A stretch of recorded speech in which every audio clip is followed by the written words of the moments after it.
Welcome back after the break. جی اسی طرح جس طرح ہم نے بات کی کہ 70s کی دہائی میں بھی حال یہ تھا کہ مسلمان پوری عرب ورلڈ میں کسی قسم کے پولیٹیکل اسلام کی بات نہیں کر سکتے تھے. اخوان المسلمون واز اے پرسیکیوٹڈ جماعت, یعنی ان سب کو سختی سے ان کو کچلا جاتا تھا, ان کو مارا جاتا تھا. اس کے باوجود انہوں نے اپنے اپنے ممالک میں گراس روٹ دعوت اور تبلیغ کا سلسلہ جاری رکھا, ایک لٹریچر کے ذریعے, پروگرامز کے ذریعے, سٹنگز کے ذریعے لوگوں کو کنونس کر کے یہ اپنے آپ کو پولیٹیکل اسلامک کانسیپٹ کو ڈیولپ کرنے کی کوشش کرتے رہے. انہوں نے اپنی اپنی ریاستوں کے خلاف اعلان بغاوت, اعلان جہاد نہیں کیا. دس واز دی انوائرمنٹ 1979 میں کہ جب ان کو افغانستان جہاد نظر آیا. یہ بیک گراؤنڈ بتانا اس لیے ضروری تھا کہ آپ کو یہ معلوم ہو کہ کیوں مسلم دنیا پوری طرف سے فلاک کر کے افغانستان آئی. اپنے اپنے علاقوں میں یہ سانس نہیں لے سکتے تھے, اتنی سخت پرسیکیوشن تھی ان کی. افغانستان جہاد ایک ایسی اوپن انوائرمنٹ ان کو ملی کہ جہاں پہ ان کو ایک موقع ملا کہ ہم آ کے اپنے وہ اسلامی نظریاتی کانسیپٹ جس کو یہ 30 40 50 60 70 کی دہائی میں تیار کرتے چلے آئے تھے, لیکن ان کو موقع نہیں ملا تھا کہیں پریکٹس کرنے کا. سو پوری دنیا کی اسلامک موومنٹس جن کا آپس میں رابطے اور نیٹ ورکس ہوا کرتے تھے, آئیڈیالوجیکلی وہ سیم تھے, سنی اسلام کی ہم بات کر رہے ہیں, وہ آئے اور افغانستان میں شامل ہوئے. This was the reason. اور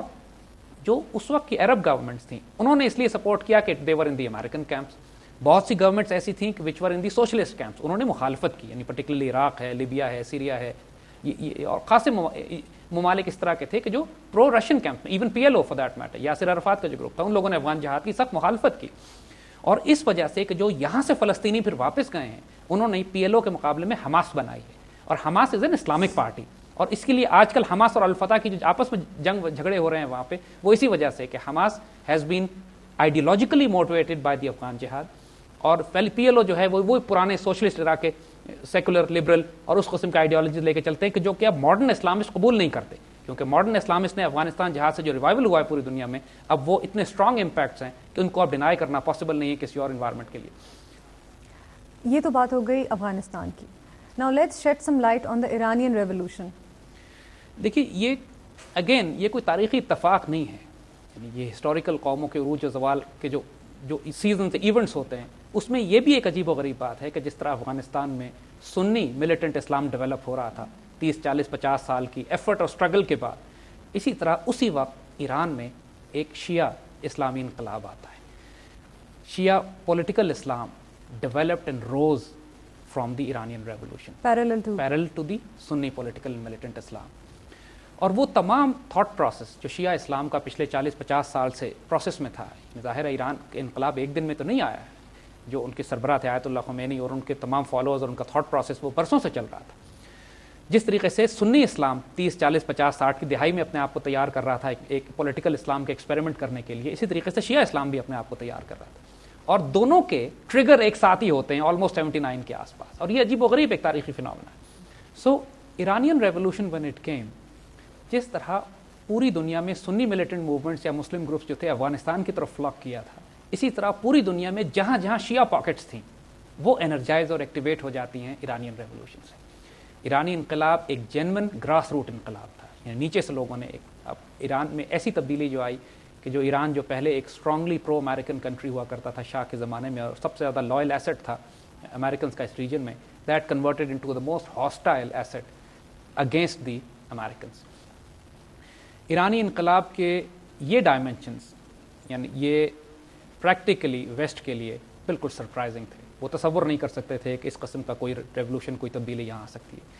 so that was the moment کہ جب سنی اسلام, جیسے ہم نے پچھلے پروگرام میں بات کی تھی کہ یہ اس وقت ان کا ٹیمپرری الائز بنے ہوئے تھے سوویت یونین کے خلاف, سنی ملیٹنٹ موومنٹس جتنی بھی تھیں پوری دنیا میں وہ اس وقت ساتھ دے رہی تھیں اپنی حکومتوں کی بھی, ڈسپائٹ دا فیکٹ کہ حکومتوں کے ساتھ ان کے اختلافات رہے تھے, لیکن آبجیکٹو کامن تھا. آبجیکٹو اس وقت یہ تھا کہ اسلامی انقلاب افغانستان میں برپا کیا جائے.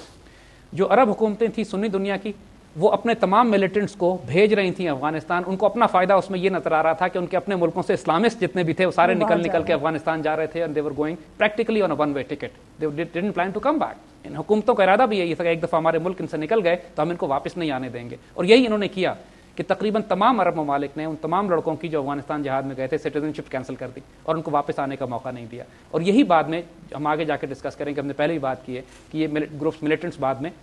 پرابلم بن گئی ان کے لیے. اسی طرح شیعہ پولیٹیکل اسلام اس کے جتنے بھی انفلوئنس تھے, یعنی خاص طور پہ لیبنان میں, سیریا میں, گلف میں, بحرین, سعودی عربیہ کے ایسٹ کی طرف, پاکستان میں, جہاں جہاں دنیا میں